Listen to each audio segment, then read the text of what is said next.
No, Greg, we can start. We can start early. We can start now. Okay, Mr. Just and Ms. Radke, are you? I know you've been holding on the line. Are you also ready? If I begin some administrative comments to get us rolling, are you both still listening and ready to go? Yes, all set. I am all set as well.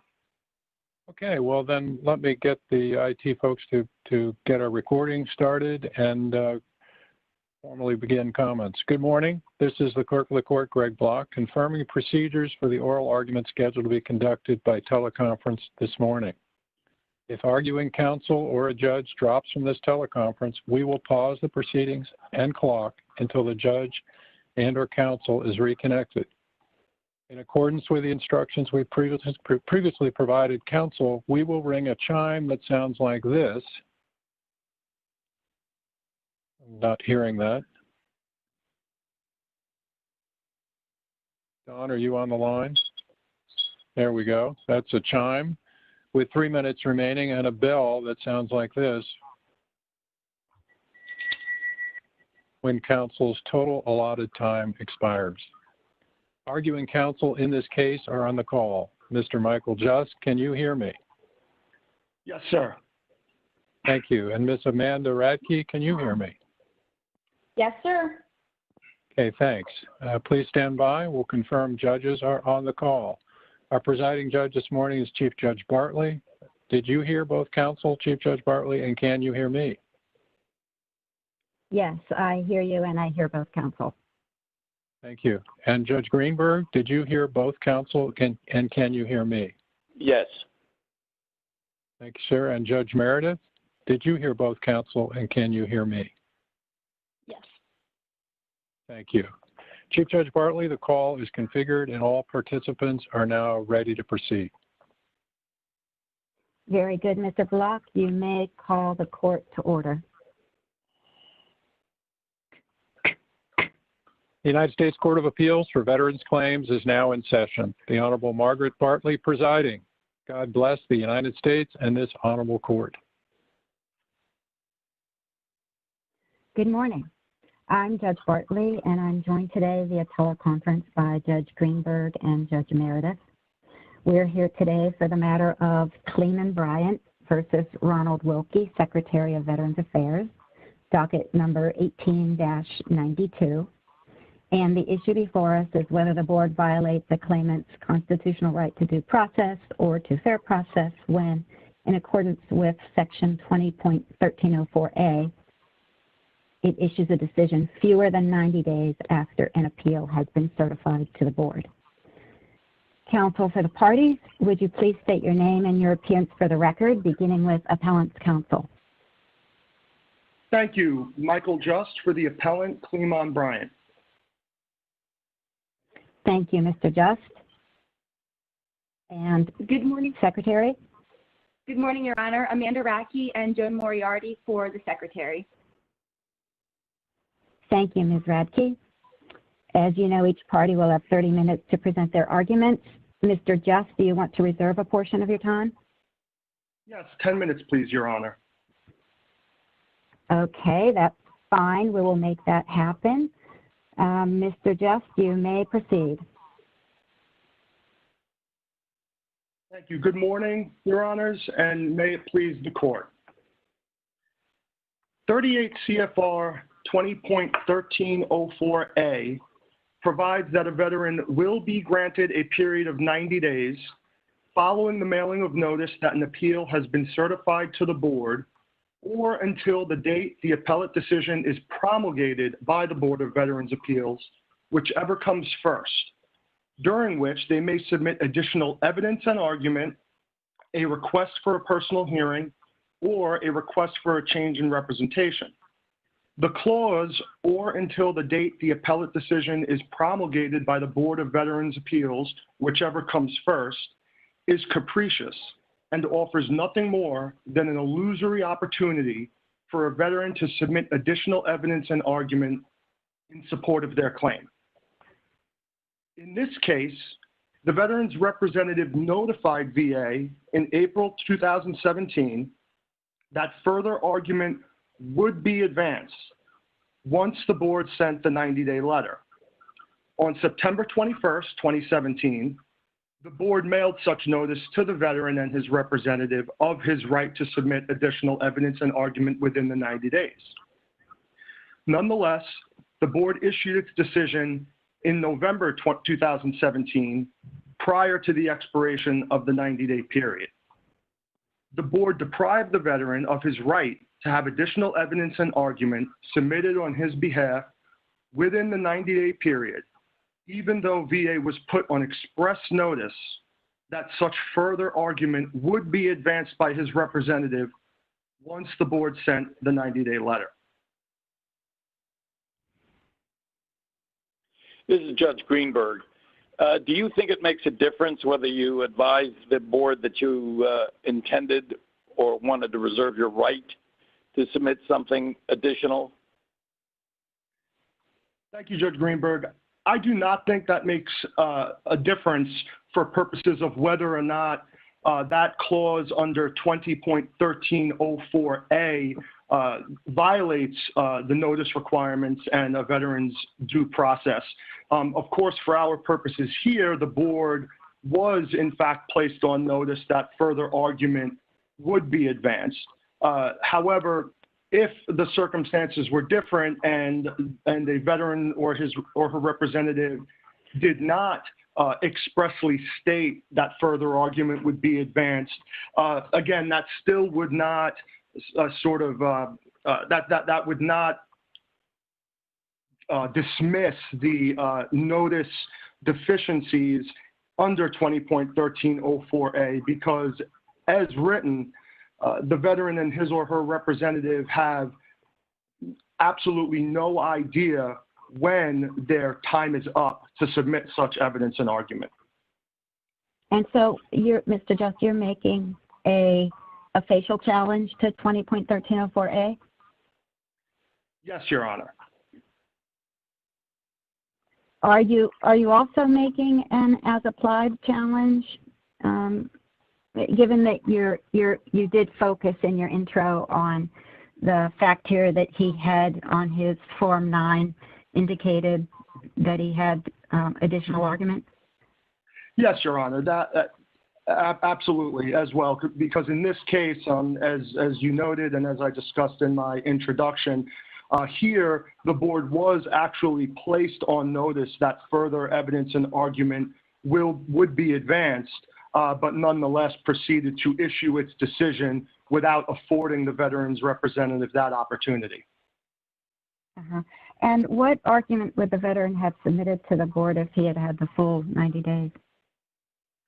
I have conferred with the representative who was representing Mr. Bryant at the VA level, and Mr. Perciavelli informed me that he was prepared to submit some favorable nexus evidence linking colon cancer to contaminated water at Camp Lejeune, as well as some written arguments regarding the lump issues from the left side of the head and the middle breast area.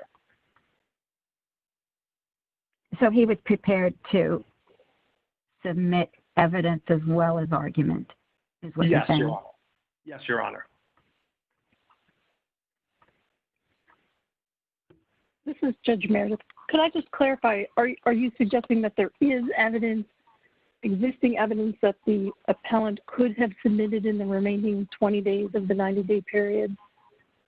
Yes, Your Honor. That is what I have been informed. The veterans representative informed me that they were prepared to advance that evidence and argument within that 90-day window, which is why they had put the board on notice that they were planning and intending on doing so.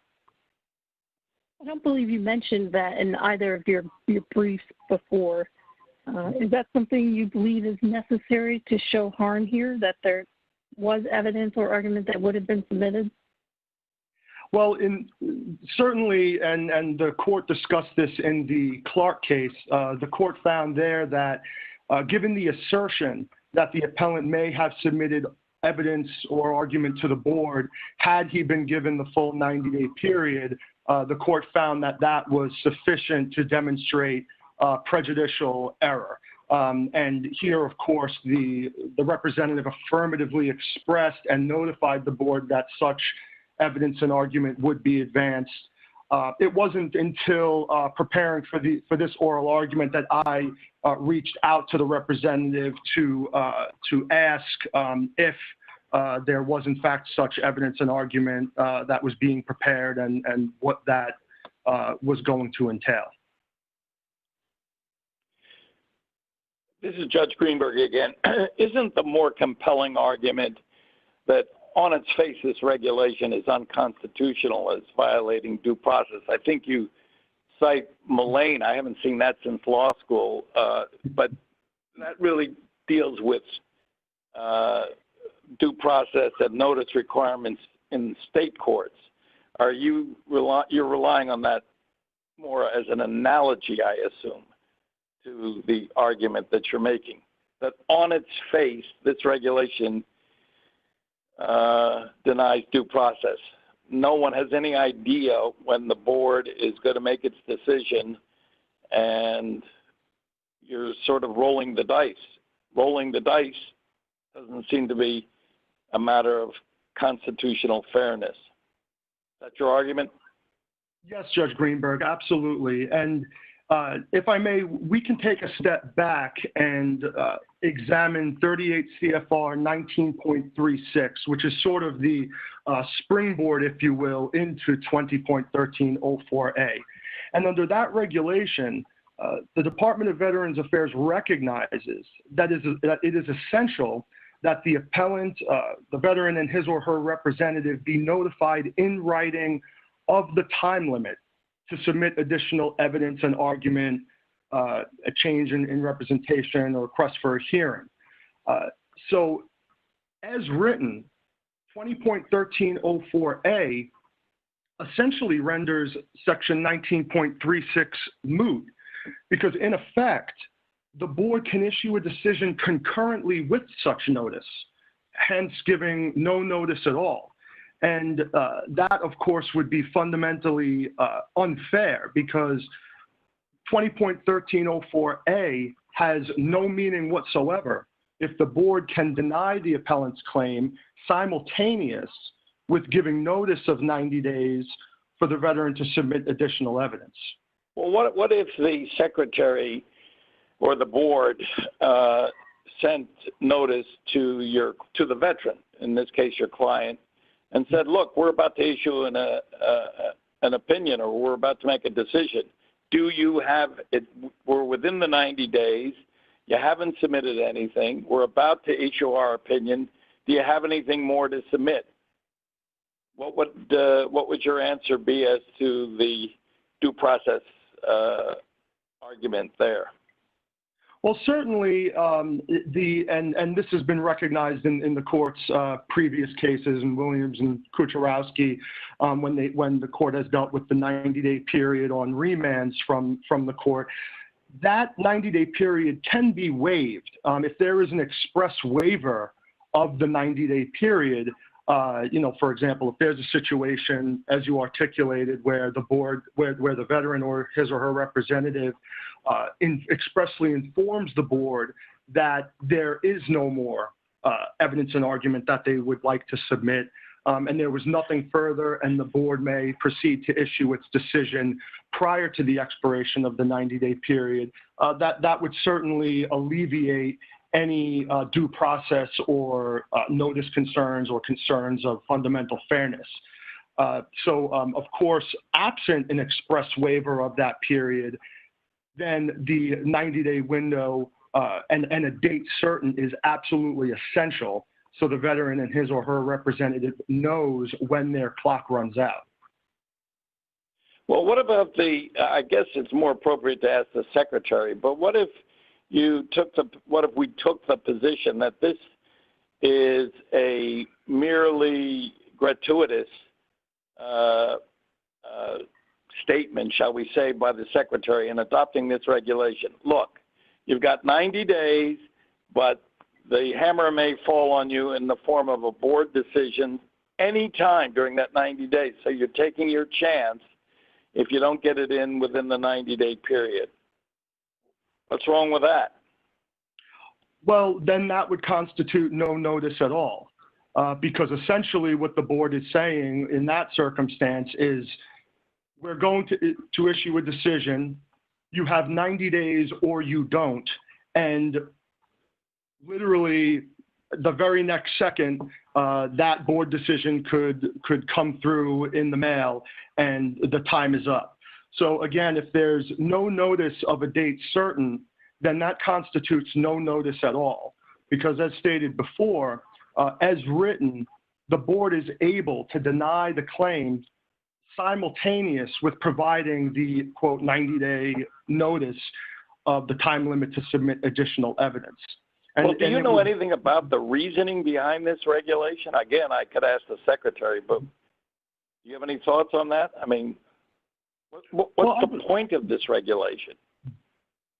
Well, again, I think if you step back and look at 38 CFR 19.36, that recognizes that it is essential to notify a claimant and his or her representative in writing of the time limit remaining on their appeal.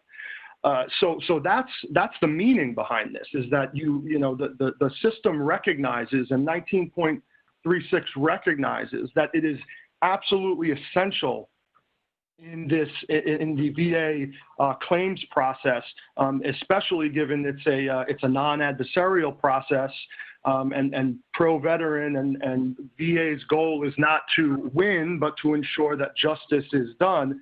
It's essential that that time limit be put in writing.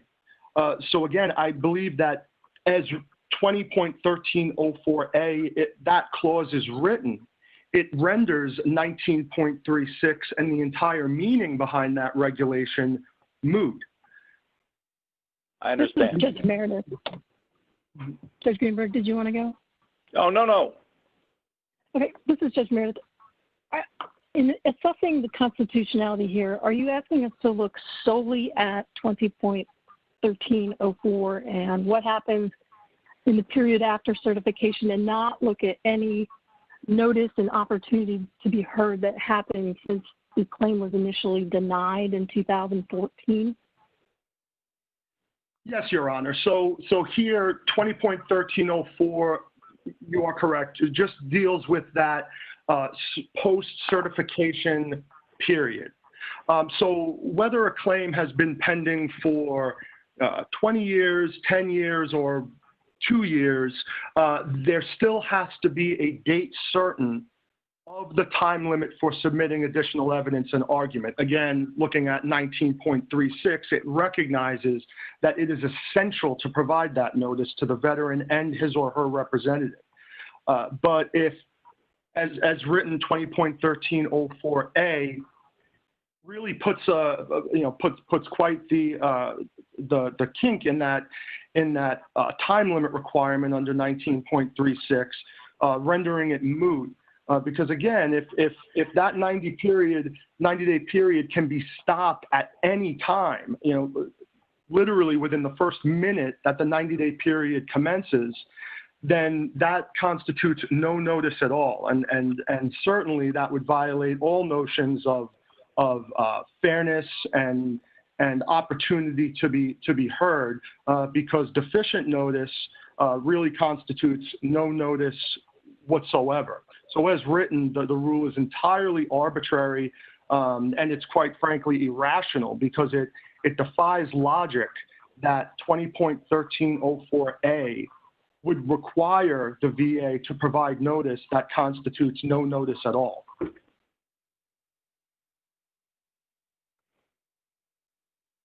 Mr. Justice, this is Judge Bartley. Can you take us through very quickly each of the Matthews v. Eldridge factors? And because the Secretary had some arguments, of course, about why you were wrong as to your due process challenge, and I'm wondering how you would respond to that. Yes, of course, Chief Judge. So under the first Matthews factor, whether there is a private interest affected by government action, Here, Mr. Bryant's private interest is in the receipt of his disability benefits, which the Federal Circuit has recognized are non-discretionary, statutorily mandated benefits. Under the second factor, go ahead. This is Judge Bartley again. On that factor, I believe that the Secretary cited to Devlin versus OPM. That was a case where the Federal Circuit, I think, had kind of corralled Cushman a little bit. Yes, and well, the court has recognized as recently as 2016 in Noah v. McDonald that entitlement to VA compensation benefits is a substantial interest which weighs heavily in favor of ensuring that an eligible veteran receives such benefits and receives accurate decisions. This property interest has also been, as I said, recognized in this court and across other circuits as well. Every circuit to address this question is cited in Capps v. Wing in the Second Circuit, has concluded that applicants for benefits, no less the benefit recipients, possess a property interest in the receipt of public welfare entitlements. So I think, again, it's fairly clear in my view that these are non-discretionary, statutorily mandated benefits, and hence there is a private interest in the receipt of such benefits. And if I may proceed, oh, go ahead, I'm sorry. Yes, please. So proceeding to factor number 2, the risk of erroneous deprivation through procedures used and the probable value of additional safeguards. This risk of erroneous deprivation is significant. As stated earlier, if the board can end the 90-day period at any moment, then Mr. Bryant or any other similarly situated veteran or claimant has no idea how long they have to gather and submit evidence, request a hearing, or request a change in representation. So if VA fails to provide a date certain, a claimant is unable to choose for him or herself whether to submit additional evidence because the VA essentially will make that choice for them if the decision is issued before the 90-day period. Again, that constitutes no notice at all. The veteran has no idea, no advance notice of which date the board will decide the case. Therefore, they have no meaningful opportunity to present evidence or to acquiesce and choose not to. And such notice must be clear, it must be fair, notice cannot be misleading, and notice, again, that is contradicted constitutes no notice at all, since it can be taken away at any time. And the third factor, the VA's efficiency interests, I briefly mentioned this earlier. There's, the VA's paramount interest in veterans benefits cases as a non-adversarial venue here is not that the government shall win, but rather that justice shall be done and that all veterans so entitled receive the benefits due to them.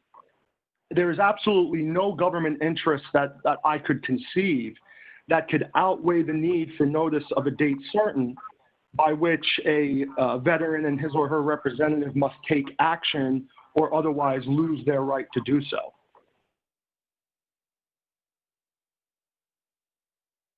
Now, Mr. Jess, on the risk of erroneous deprivation, of course, we're talking about the generality of veterans and not a particular veteran, not a single individual veteran. Are you aware of the statistics of whether in most cases VA actually makes a decision before the 90 days is up, or in most cases is it that VA waits the 90 days and more, because we know that there are long delays at the board for decision making. Are you aware of any statistics on that? I do not. I'm not aware of specific numbers. However, I can tell you through many years of experience in this field that in years past, the board always waited the full 90 days. Within the past few years, it has become the complete opposite. I rarely, there are very few instances where I see a board decision that does not come prior to the expiration of the 90-day period.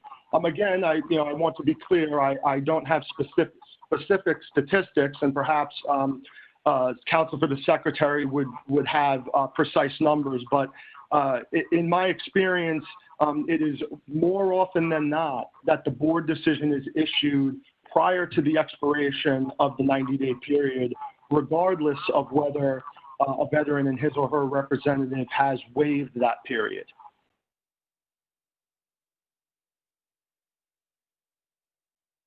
And if I may, I'm not sure. I think I heard the time notification, but if I'm incorrect, feel free to continue to ask questions. And if I am correct, then I certainly would like to preserve the remainder of my time. Chief, can I ask another question? Sure. This is Judge Meredith. I just wanted to clarify something from, I believe it was your opening brief, where you asserted that the 90-day period was guaranteed by cases like Kucherowski. After submitting the Williams decision as supplemental authority, are you continuing to assert that, or have you moved away from that argument? Yes, thank you for that question. So yes, Williams, of course, has made clear that that 20.1304A only applies to cases initially certified to the board, and it does not apply to cases already remanded by the board. So that case is not applicable here, because what the court determined was that 20.1304A actually does not apply in those circumstances. I am aware that that decision has been appealed to the Federal Circuit, but as it stands, that would not be controlling for our purposes here. And this question was also not reached in the Clark decision either, involving remands coming down from the court. So this certainly, at this point, is a decision of first impression, so to speak. And we're asking for the court, in the first instance, to strike down that clause, or until the date the appellate decision is promulgated by the Board of Veterans' Appeals, whichever comes first. In cases where 20.1304A applies, when cases are initially certified to the board. Judge Meredith, do you have any further questions? I don't, thank you. Judge Greenberg, do you have any further questions? Nothing further at this time. Thank you. Okay. Chief Judge Bartley, Chief Judge Bartley, excuse me, I'm sorry, for the record, Mr. Just was correct. He did reach the end of his time, and the judge's questions pretty much took an additional 5 minutes. Thank you, Mr. Block. Thank you, Mr. Just. Ms. Radke, you may proceed. Good morning, Your Honors, and may it please the Court.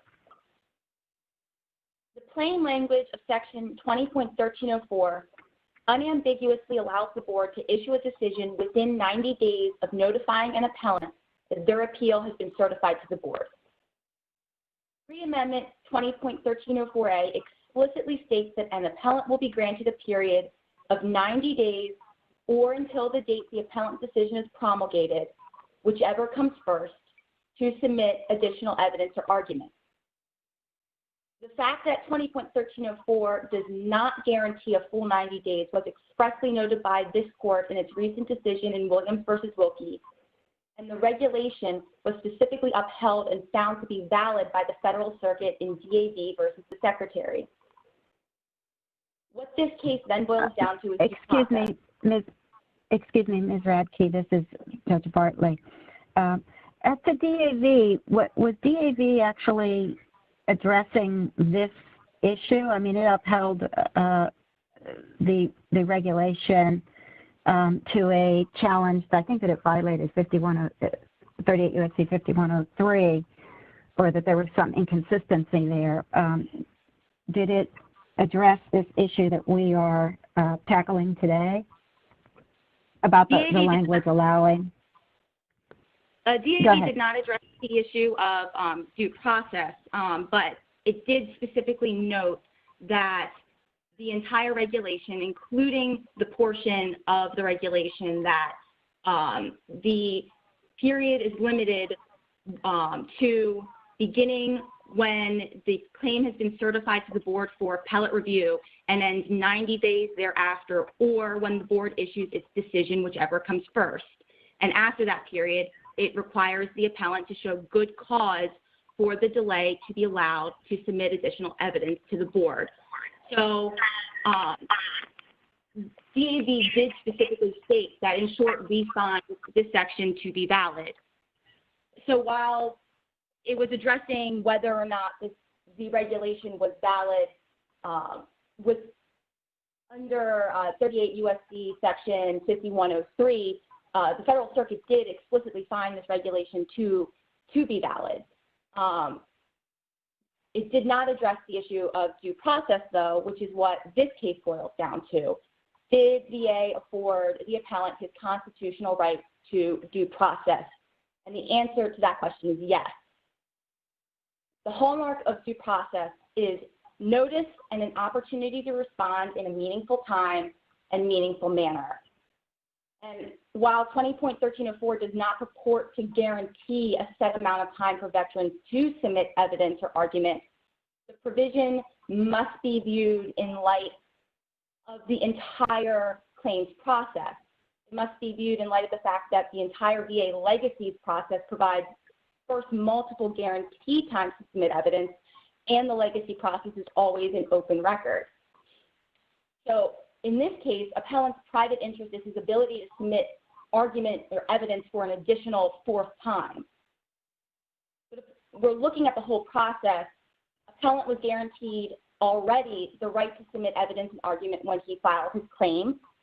He was guaranteed 1 full year to file evidence and argument after the rating decision was issued, when he could file his notice of disagreement. He was guaranteed 60 days after the statement of the case to submit additional evidence and argument, with his Form 9. And he was also guaranteed the right to a board hearing, which in this case he didn't choose, but he still had that guaranteed right. Ms. Zadke, this is Judge Bartley. So you're suggesting that we look at the entire process. Now, you know that we have case law saying, emphasizing the importance of this one review on appeal and differentiating it from the lower level claims process. So should we be looking at the entire process here when we're deciding whether due process was met, or should we be looking at the period of time in which the appellant, Mr. Bryant, had in this one review on appeal period to submit additional evidence or argument? The Secretary believes that the entire process, when we're looking at this constitutional question, the review by a board is a statutory right, not a constitutional right, and these regulations didn't need to necessarily exist. The Secretary instead created these regulations. Excuse me, folks. This is Ken. Counsel for the veteran has dropped off. The counsel for the veteran has dropped off. Okay, let's wait. We'll suspend proceedings for a minute. I'm still on the call. Oh, gotcha. Yeah, like I say, Mr. Jost dropped off. All right. Well, let's wait and see if you can pick him back up, Ken. Okay.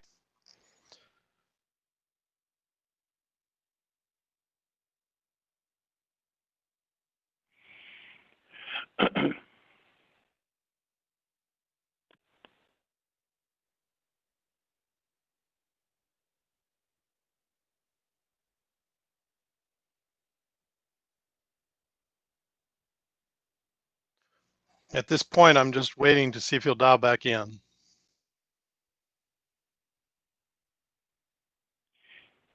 This is Judge Greenberg. Okay. Maybe he doesn't know he's dropped off. Do you have his number? I have a new caller here. I'm going to check him back in. Mr. Joust, have you joined us again? I am. My apologies. I'm not sure what happened there. All right, Mr. Block, do you have any more administrative you'd like to do here?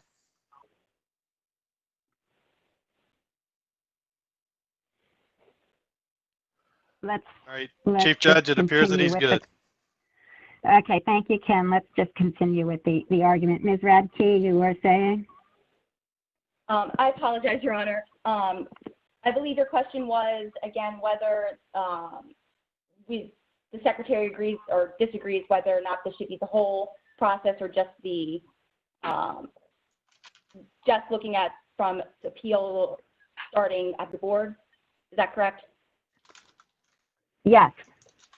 Okay.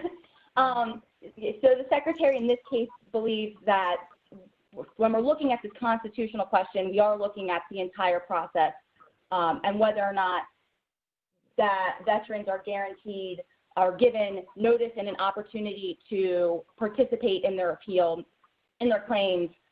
As I believe I was saying, the right to review by the board is a statutory right, not a constitutional right. And these regulations were created by the Secretary when for board review, these regulations did not need to be created. So the Secretary feels that would be a stretch to say if 1304 and 19.36, if they didn't exist, that would be a violation of the appellant's due process rights. Because the entire system gives multiple opportunities to submit evidence, and because even through decision by the board, the veteran, in every case that this regulation will be applied as a legacy appeal, that the record is an open record. So at any point, any veteran or appellant will be able to submit evidence or argument through the date the board made its decision. So to characterize this as a violation of due process simply because the veteran was not guaranteed a specific amount of time to submit evidence once his claim is docketed at the board is a mischaracterization of the entire appeals process and a failure to look at every opportunity.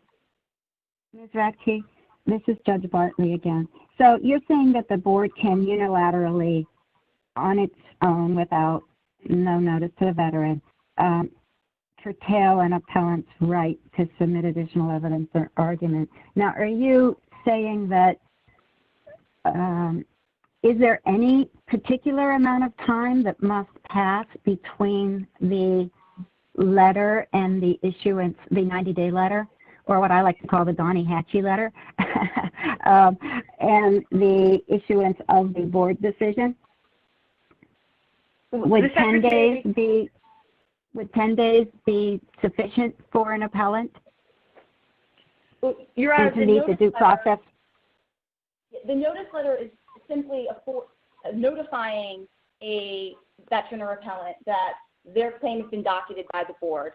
And then it also informs them that they have 90 days or until the board issues its decision, whichever comes first, to submit additional evidence and arguments. So it does allow for them to submit evidence and arguments. It tells them this is a time that if you have anything else, please submit it now. It's the last chance to submit it. Yes, but as appellant indicated, and as I was just indicating with my my earlier question, that there is no specific time under the current language of the regulation. There's no specific time that is actually mentioned, and the day after the letter was issued,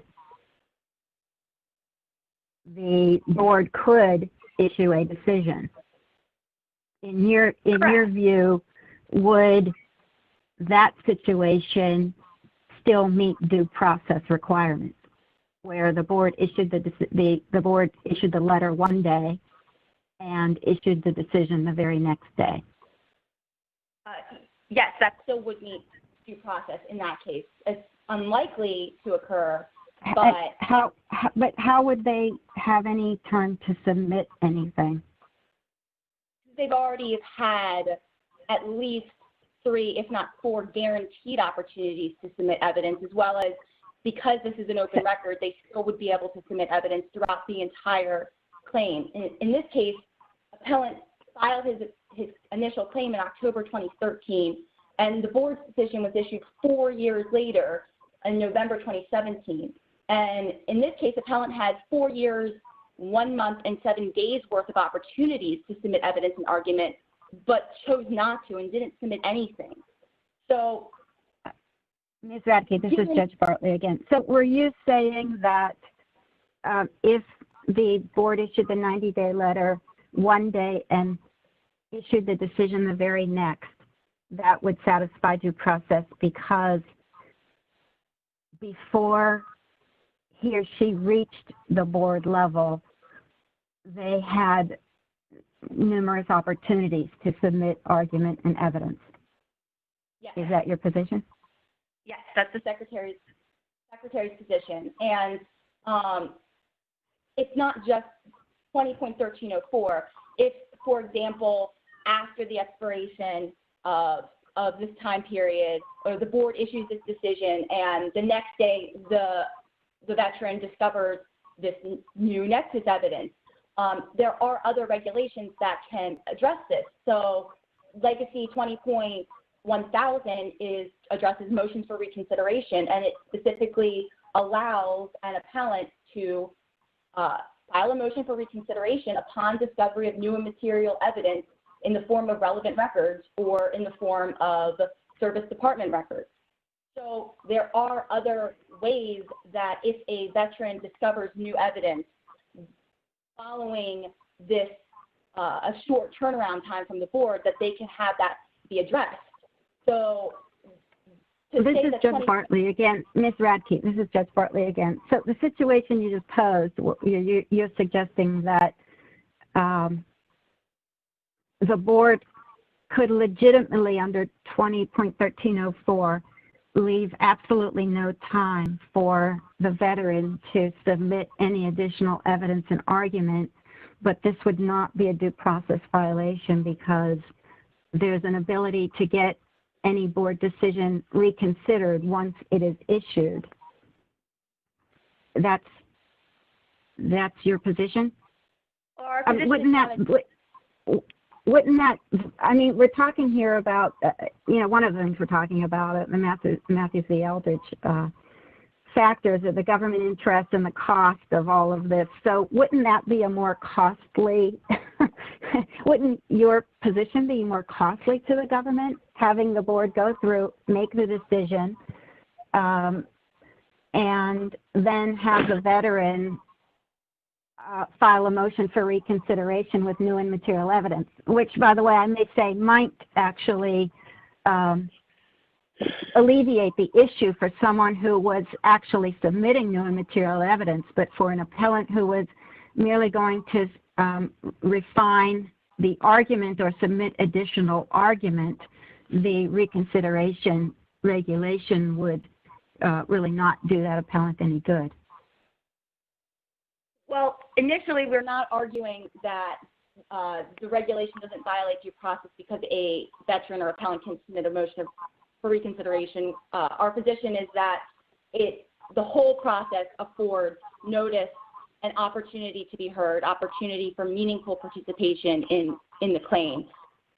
For circumstances where the veteran or appellant, after the board issues its decision, if the board issues its decision before the 90-day expiration, then in those circumstances, there is a remedy. So, this is Judge Greenberg. Excuse me. This is Judge Greenberg. What is the remedy? Filing a motion for reconsideration at. So then, what's the point? What's the point of this regulation at all? We have usually a veteran, probably not represented by counsel, at this stage. It's a non-adversarial proceeding at this stage. Wouldn't the average person looking at 90-day say to himself or herself, gee, I've got 90 days to come up with additional material. Let me start looking, let me start thinking. Maybe during the 90 days, the veteran discusses it with a lawyer, discusses it with a veteran service organization. Any number of things could happen. Why give a 90-day time frame if at best, as far as the Secretary is concerned, it's merely precatory? We can do anything we want without telling the veteran, and we'll leave him to his own devices elsewhere in the statutory scheme. Why even have this regulation? Well, first, Your Honor, the notice letter that's provided to the appellant and to the representative does explicitly notify them that they don't have a guaranteed 90 days. So if an appellant reads that notice letter as a guaranteed 90 days, that is their misreading of the notice letter and their misreading of the regulation. But going back to your question about the point of this regulation, it's the timely adjudication of appeals, and that weighs heavily in the government's interest. And this court and the Federal Circuit have explicitly noted that the government has a straightforward interest in the speedy resolution of claims. And this court and the Federal Circuit have repeatedly admonished VA for being too slow in processing claims. So this regulation was then created to ensure orderly processing of appeals. And waiting for every appellant's full 90 days could create backlogs, and VA is actively trying to reduce these backlogs. And it simply wouldn't be fair to the next appellant in line to force everyone to wait this amount of time, especially given that the letter that is provided to veterans and their representatives is facially clear. Ms. Radke, this is Judge Bartley. This is Judge Bartley. Oh, go ahead, Judge Meredith. Okay. No, go ahead, Judge Meredith. Okay, thank you, Chief. The appellant here has argued that VA was on notice that we wanted to submit additional argument during the 90-day period and then issued the decision prior to the end of the 90-day, even though he hadn't responded. Could you talk about whether it's consistent with the non-adversarial process at VA to issue the decision prior to hearing from the veteran or for that period expiring under those circumstances? Yes, Your Honor. So the representative stated only that in the Form 9 that additional argument will be advanced. The representative did not provide any reason why they would possibly need more than the time could be allowed. Why the representative didn't explain why they could not, at that point, submit any argument. The representative did not identify any possible evidence that they were looking to obtain that they were going to submit. VA has a procedure where under 20.1304B that a veteran or the representative must file a motion for additional time, and they must file it and explain that with good cause. So for appellant to be stating now that there was the discovery of additional evidence in the form of nexus evidence, which was not argued in his brief or reply brief, still would not demonstrate that there was any harm in this case or that there was a violation of due process or that VA did not comply with its regulations, because they did not identify any reason why they would need additional time, and they did not comply with 20.1304B when requesting additional time to submit argument or evidence.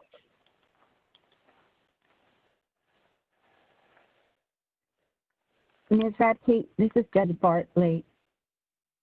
Would you address for a minute the appellant's argument regarding 19.36 in that it includes this language saying that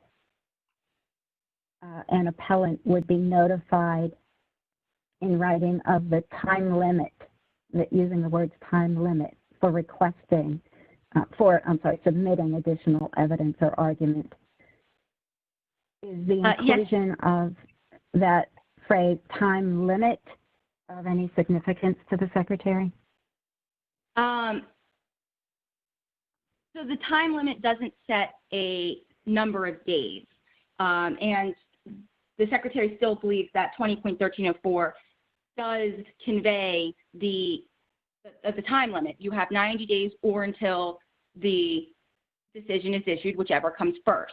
And the Secretary would also note that this is a newly raised argument that was not briefed by appellant, specifically the argument that 20.1304 renders 19.36 inapplicable. But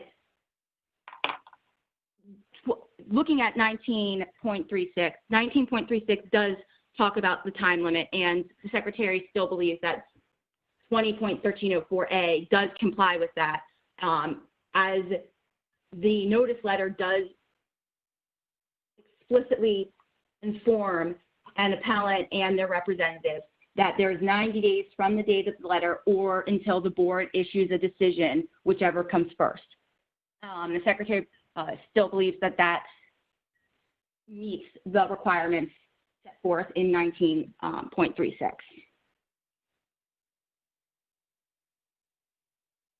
This is Judge Meredith. I wanted to circle back to something you said in your brief about 20.1304.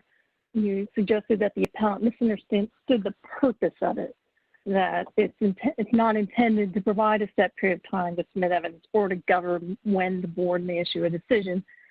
I was wondering if you could share with us what support you have for what the purpose of the regulation is, other than the language itself. Is there any internal guidance, the Federal Register, anything that you can share with us that would support what the purpose of the regulation is? Not at this time, other than what was already submitted in the brief. But if Your Honor would like more information on that, I'd be happy to submit any additional briefing on that if it's needed.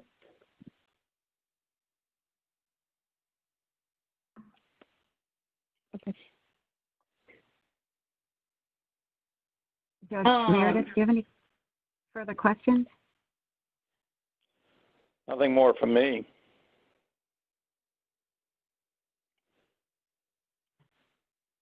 Judge Meredith, do you have any further questions? I don't. Thank you. Okay. All right, and Ms. Radke, you want to sum up? Yes, please. If there are no further questions, then to summarize, 20.1304 does not guarantee a veteran has 90 days to submit additional evidence and argument. What this case therefore boils down to is whether the veteran was provided notice and an opportunity to be heard. And the answer to that question is unequivocally yes. The Secretary therefore urges the court to affirm the board's November 2017 decision. Thank you, Ms. Radke. Mr. Just, you may proceed with rebuttal. Thank you, Your Honor. The Secretary seems to focus their argument predominantly on the fact that there is some process out there, that the process begins and moves forward, and therefore that constitutes adequate notice and opportunity to be heard and satisfies due process requirements. But focusing on the start and the journey really is a red herring, because what we're focused on here is the termination, the end. And if a veteran and his or her representative do not know when that time ends, then the choice has been made for them, whether or not they would like to submit evidence and argument, request a hearing, or change in representation. As Judge Greenberg had pointed out, very often through these non-adversarial VA compensation claims, we have a pro se claimant that's on their own, sometimes for years and years and years before they retain either a veteran service officer or formal legal counsel and representation from an attorney. And the key here is to make sure that all veterans, whether they're pro se through the process, whether they eventually end up with a representative or counsel, that they're all put in the same position of knowing when their claim and when their appeal will be heard and when their time is up. And without that notice, the process is fundamentally unfair. And again, I want to point out something else regarding 19.36. Respectfully, that is not a new argument.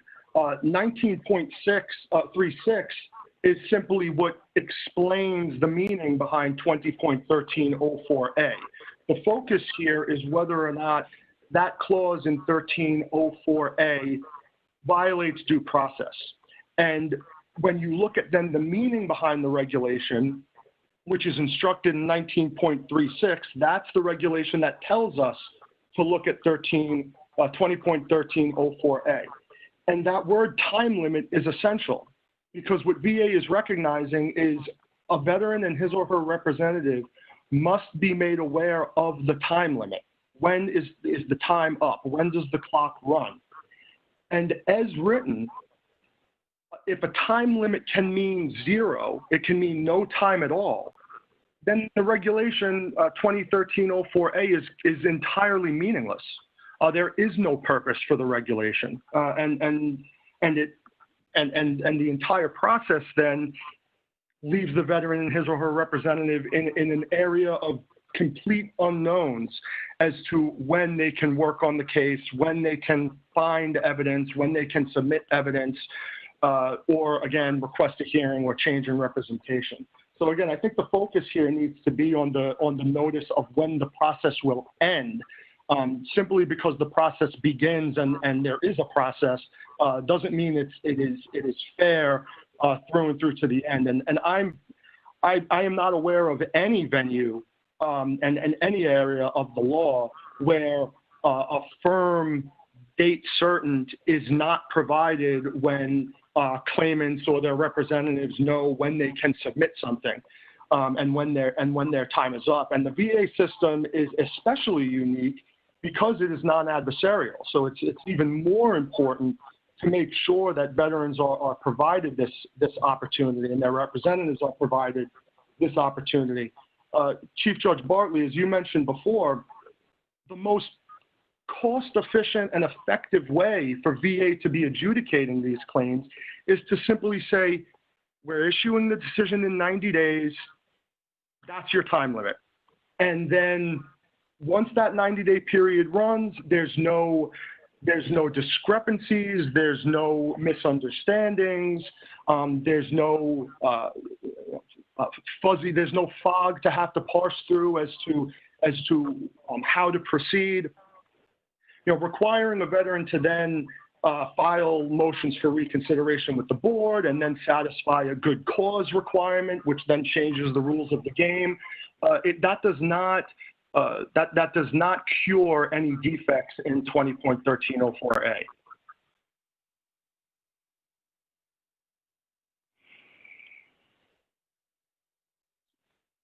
Are there any further questions? Sure. Any questions? Not from me, Your Honor. Okay. Thank you. And Judge Meredith? No, I'm good. Thank you. Okay. Thank you, Mr. Just. If I could, may I wrap up, Chief Judge? I didn't mean to interrupt. I just wanted to make sure there was no more questions. Sure, go ahead. Okay, thank you. So in conclusion, The court should strike the clause or until the date the appellate decision is promulgated by the Board of Veterans' Appeals, whichever comes first, as invalid and a violation of a veteran's due process rights. And the court should hold that in all cases initially certified to the board and absent an explicit waiver, a veteran shall be provided 90 days following the mailing of notice that an appeal has been certified to the board, during which they may submit additional evidence and argument, a request for a personal hearing, or a request for a change in representation. Thank you. Thank you both for your arguments. The case is submitted for consideration and the court is adjourned. Unfortunately, we won't be able to greet both counsel personally as we usually do, but it was a pleasure hearing the case and a job well done for both of you. Thank you. The court is in recess.